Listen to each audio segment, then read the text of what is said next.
Good evening and welcome to the post-game press conference with head coach Danielle Santos-Atkinson, Emma Von Essen, and Chloe Sterling. Before we open the floor to questions, Coach, give us your thoughts following the win over Yale. Yeah, I mean, to be able to come back and come home and get a W back at home, I think is great. This team, every game, there's something different that we're learning from and in an area that we're getting better at every game, which is what we want. I thought we had a bit of a slow start to start the game, but the way we fought ourselves back, the way we turned it and got ourselves going, I thought was great. I thought these two here really were part of that and that turn. I also think it doesn't show up always in the stat sheet, but I thought Janae Fargo, her intensity and her rebounds throughout the game and those offensive rebounds really got our team going in that second half when we needed it. But proud of the way this team finished. To be able to shoot the ball 49% with a slow start, we still shot the ball 49% from the floor and held them defensively in the fourth quarter. That was one of the things that we wanted to see. Coach, just what was that big difference in the second half offensively that helped you guys really stretch this one out? Yeah, I think it was our tempo. It was our tempo and our aggressiveness that changed. In the first half, we only had 11 turnovers. We weren't making a ton of mistakes. We weren't playing with the tempo that we wanted to play with, and we also weren't playing as aggressively as we wanted to play. We were only at the free throw line just a handful of times in the first half, maybe 5 or 6 trips to the free throw line, 6 shots at the free throw line. We finished with 18. So just showing how much more aggressive we were in the second half, I think was a difference in the game and how much more aggressive we were. Okay, this question goes to Chloe. You only scored 5 points in the first half. What changed in the second half that made you have the team leading 21 points? I think like Coach said, our intensity went up, so that just had everybody's play a lot better. But I wasn't really worried about the points. I was kind of trying to get it from the defensive end. In the first half, I was getting my hand on a lot of balls. I was trying to do more on the defensive end to help my team. So whatever I could do to help my team, that's what I was trying to do. Coach, there's been a noticeable difference over from last year to this year in terms of tempo. Is that just a point of emphasis for you guys, or just, hey, that's the personnel we have and we look to take advantage of it? I think a little bit of both. I think with our personnel, we have the ability to play at the tempo we want to play with. And I think that's been helpful for us. We've got players that have bought in, have the abilities, and have also bought into being able to play at that pace. But to be able to play that way, we've got to get stops, and it starts on the defensive end. And I think that's where these guys have really sold out, is getting the stops on the defensive end so that we are able to play at that tempo and pace we want to play.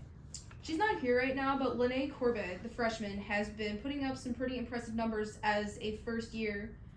She's had double digits in all 3 of her games. What are your thoughts on her performance and her role on the team? Yeah, how hard she works, I think, is a difference for her, especially as a freshman, and just her understanding of what is needed.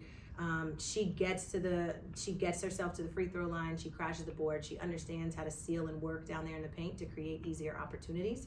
And with that, it's allowed her to put up those numbers. So I think she's bought into what we're trying to do offensively, looking to stay aggressive, be aggressive, but also looking to do what the team needs in order to be successful.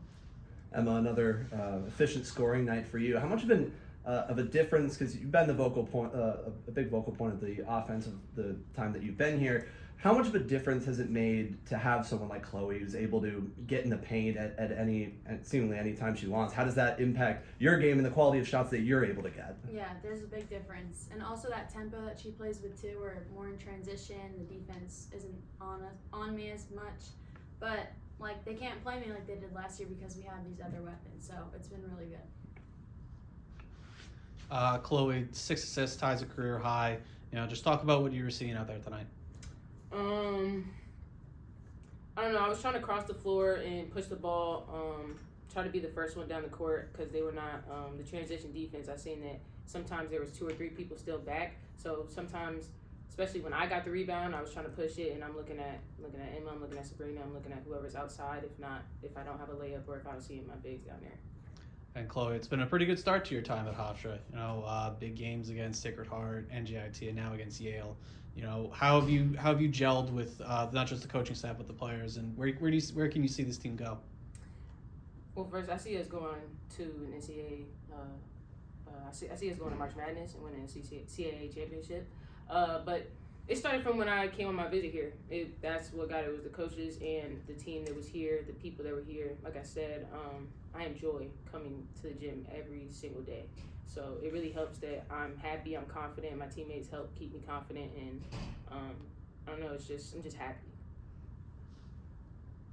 And Danielle, Coach Santos, another road trip on the horizon to Manhattan, a day trip for the Pride. How does it feel being able to the 4 games in the year they're in close proximity to Hempstead? Yeah, I mean, it makes for easier type of travel. Sometimes the day trips are a bit tough, but I think this team getting those early tests of getting these games on the road is only going to help us in the long run. But again, just continuing to work, continuing to get better, and whatever that looks like, whatever adversity that we face throughout that time, just only challenges to prepare us come conference play. Coach just says we won't see you until you come back from the trip. Can you just talk a little bit about your feelings a few games down the line? I know you're certainly focusing on the next game, but Yeah. Some feelings going back to Gainesville and being a head coach. that excite you at all? It does. It's exciting. It was exciting today. The head coach for Yale was my teammate for 4 years. We were roommates in our time, and so just being able to get back and get down to Gainesville will be fun. There's a lot of people that were there during my time that have already reached out. A lot of former teammates that are in Florida that are going to come out to the game. So I am excited. It'll be fun to get back down there, but even more fun for us to compete for a W. This concludes the post-game press conference. Coach, Emma, Chloe, thank you. Congrats on the win. Thank you. Thank guys. you.